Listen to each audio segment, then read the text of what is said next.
¿Por qué Buenos no días, nos gracias cuenta por la cuál es la invitación. secuencia de los hechos? Porque lo que entendemos nosotros es que el día viernes, cuando se estaba realizando el proceso de vacunación, se suspende el proceso de vacunación y queda gente esperando en la cola que no recibe la vacuna que se suponía iba a recibir.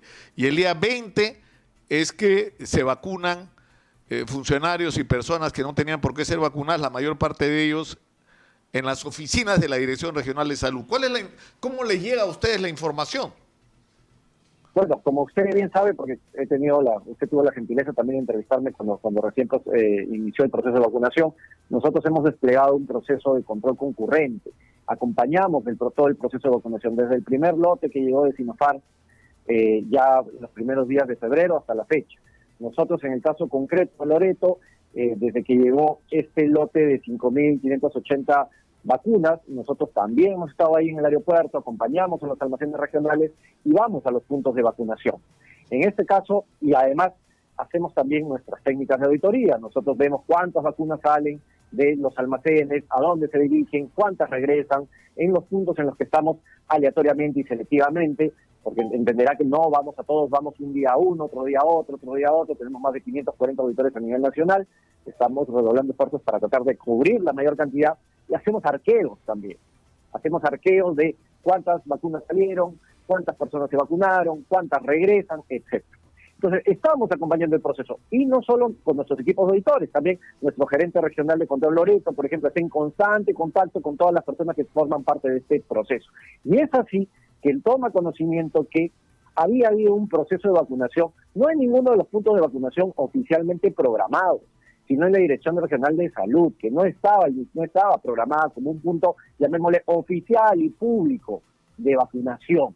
Hemos tomado conocimiento de ello y a partir de eso inmediatamente despliego un equipo para recopilar la información para saber qué pasó.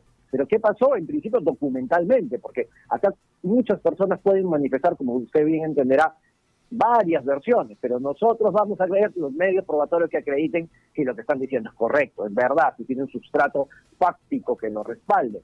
Es así que nos encontramos que el día sábado habían habido vacunaciones en casas hogares.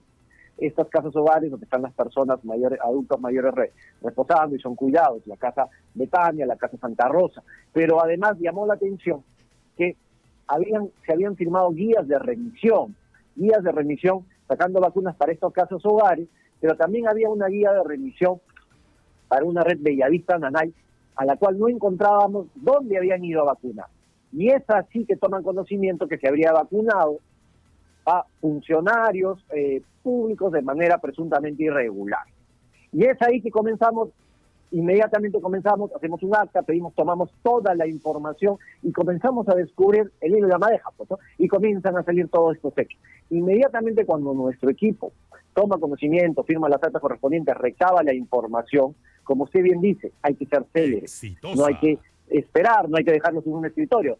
Nos comunicamos con el Ministerio Público y también le hacemos conocer esta información, para efecto de que ambas entidades inicien las investigaciones sumarias del caso.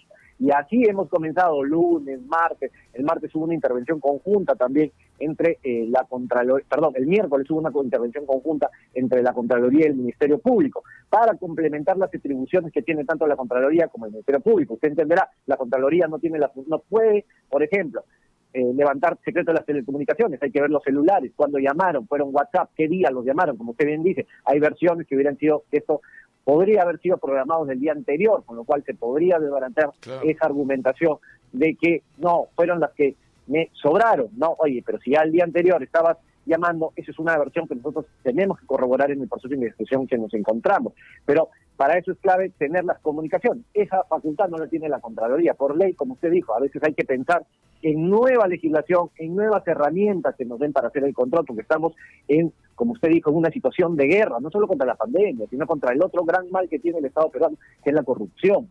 Entonces, el fiscal comenzó los interrogatorios y ahí han comenzado a salir nuevos hechos. Nosotros en este proceso nos encontramos ya recopilando casi toda la información y actuando en pared, conjuntamente, integradamente, articulándonos con el fiscal, para que las cosas documentales que nosotros ya relevamos, se las hemos entregado, y a su vez la información y la evidencia que ellos puedan relevar, nos la entregan a nosotros, de tal manera que en 45 días tener un informe, y a un informe donde esté yo le llamo siempre, todas las piezas del rompecabezas de qué pasó, y establecido este rompecabezas de qué realmente pasó, quiénes son los responsables, individualizar la responsabilidad y, de ser el caso, postular las sanciones del tipo que sean, administrativas, penales, etcétera.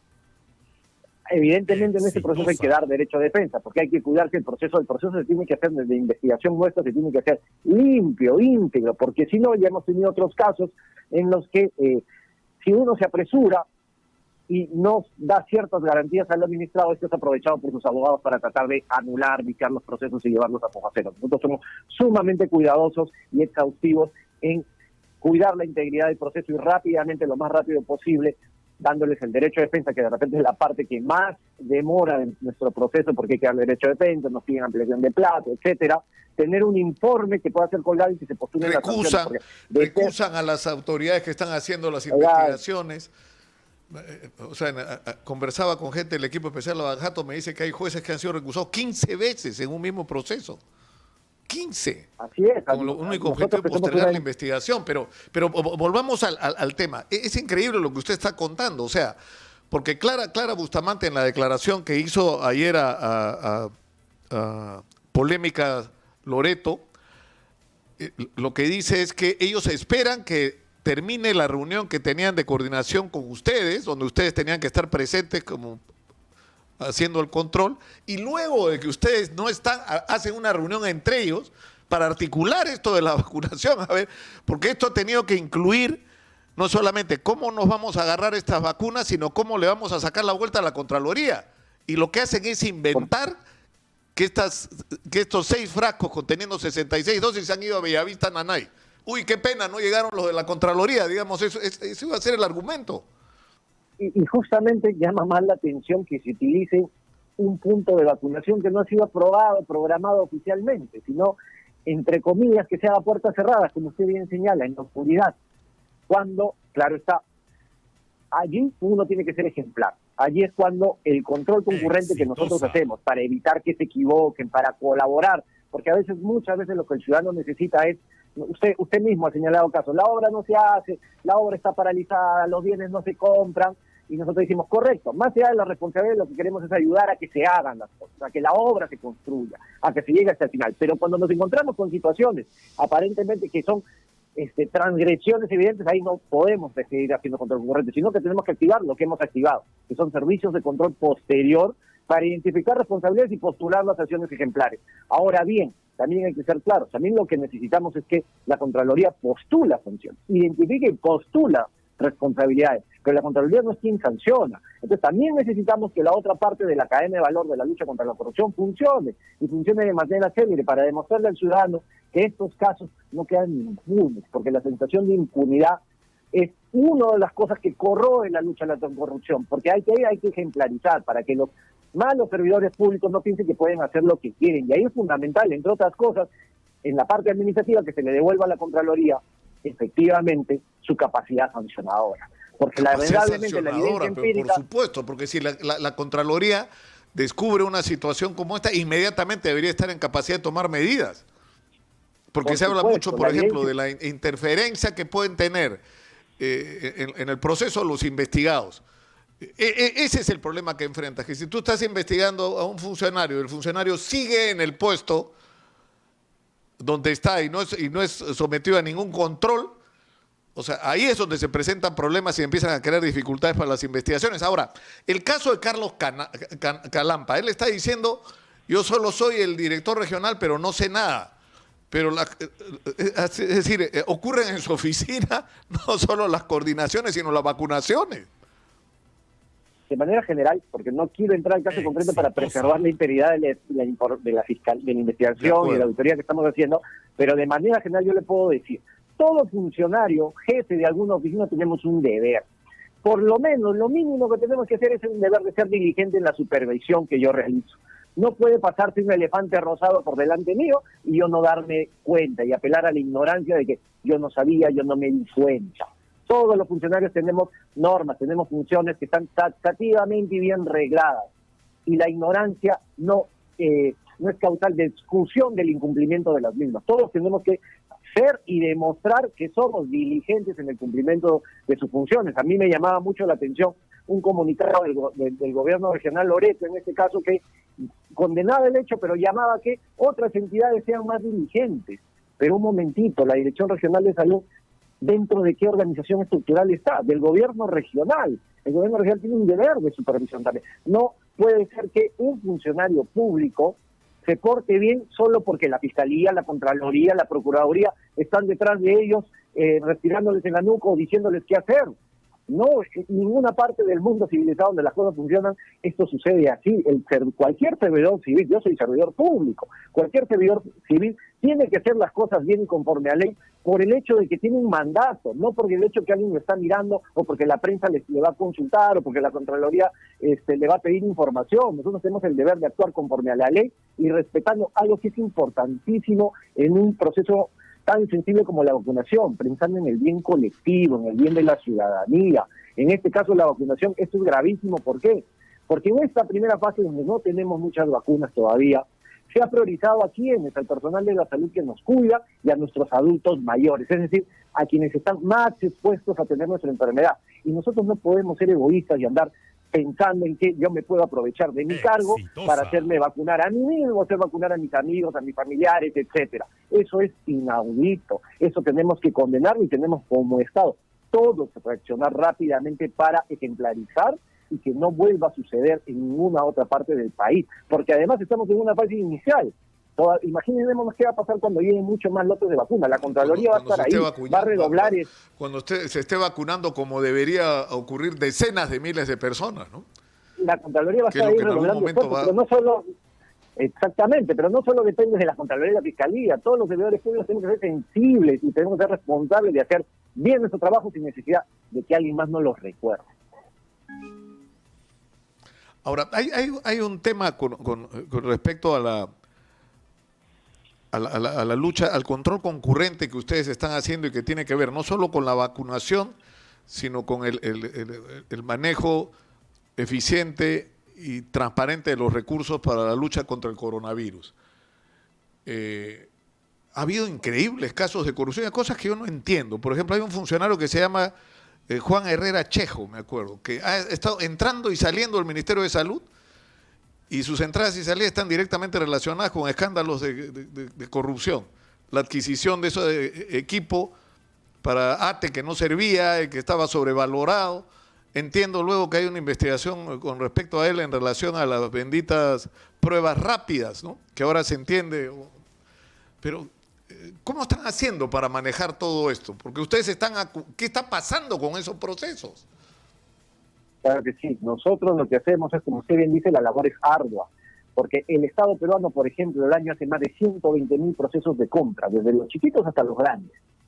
Y nosotros estamos desplegando el control concurrente sobre las operaciones más importantes. Nosotros hemos presentado varios proyectos de ley para obtener los recursos y nos autorice desplegar estos servicios de control concurrente en la mayor parte de las principales transacciones del país. Lamentablemente todavía no hemos tenido eco. Sin embargo, eso no nos amilana. Seguimos nosotros detrás, pero lo que usted tiene razón, lo que el Estado necesita son mejores leyes, reglas más claras para evitar que situaciones como que lo que usted señala se presente, porque también tenemos casos en los que se sancionan las empresas, se sabe, se sacan los informes, sin embargo las empresas siguen contratando. Las empresas siguen contratando, estas personas siguen entrando, saliendo, esas famosas puertas giratorias de personas que trabajan en la administración pública, se van a trabajar a una entidad privada, regresan y los casos de corrupción siguen aflorando. Y ahí no hay sistema, por más que la Contraloría, la Procuraduría, la Fiscalía, nos vamos a seguir denunciando y vamos a seguir denunciando montones de personas, pero eso es insostenible, porque al final del día lo que el ciudadano necesita, especialmente en épocas como esta, es que las cosas se hagan bien, porque detrás de cualquier compra pública hay un servicio público que se debe prestar. Nosotros detectamos montones de casos, sacamos 25.000 informes al año postulando responsabilidades.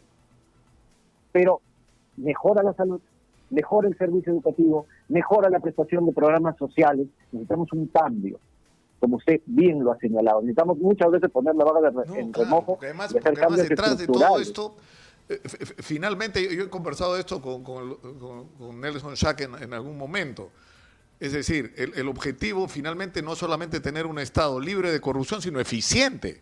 Y una de las grandes limitaciones para tener un Estado eficiente es el tema del personal de confianza y la falta de, digamos, de respeto a la carrera, a la meritocracia. Es decir, tenemos en muchos casos funcionarios que llegan donde están, no porque han recorrido el camino para merecer ese lugar, sino porque quien está en el poder regional, local o nacional lo puso ahí. Exitosa. Y sabe que va a estar ahí mientras quien lo puso esté en el poder. Y por lo tanto tiene poco tiempo.